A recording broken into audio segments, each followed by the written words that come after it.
Amigos da Rede Globo, estamos de volta com um cara desastrado de tarrafa. Ele está arrumando a tarrafa. Daqui 5 minutos ele... Daqui 1 minuto ele jogará a tarrafa.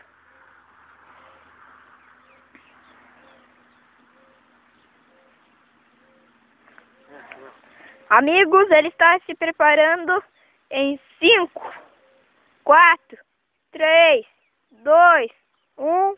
E ele vai jogar a tarrafa. E jogou. Tomara que ele pegue uns 1000 peixes.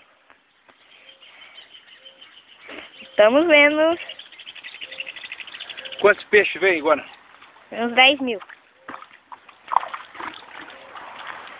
Eu não vou pegar nenhum peixe que cair ali. Eu queria aquele grandão. Aquele grandão. Meteu aquele grandão. Aquele grandão. Ele pegou um peixe. Tá bom, né? Quem nunca jogou tarrafa, não. Meus amigos da Rede Globo, ele pegou um peixinho. E vamos ver quantos peixes ele já pegou, meus amigos.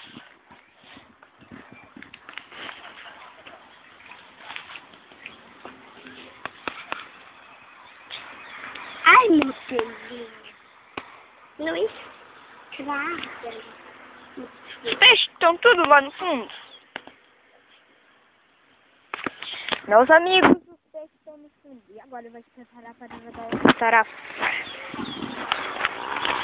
E tá se preparando. Em 1 segundo ele vai jogar a tarrafa. Em 1 minuto ele vai jogar a tarrafa. Em 5, 4, 3, 2, 1 e jogou a tarrafa!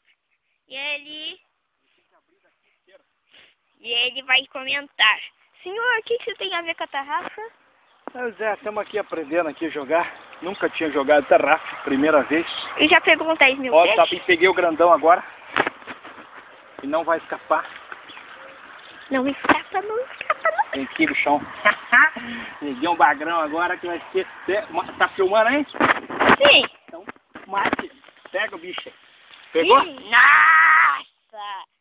Pegou? Gostou dessa, não? Nossa! Gostou? Gostei. Então vai filmando aí agora. Nós pegamos um maior peixe do mundo que nós vamos assar e comer daqui a pouco. Você que vai limpar o peixe? Hã? Você que vai limpar o peixe?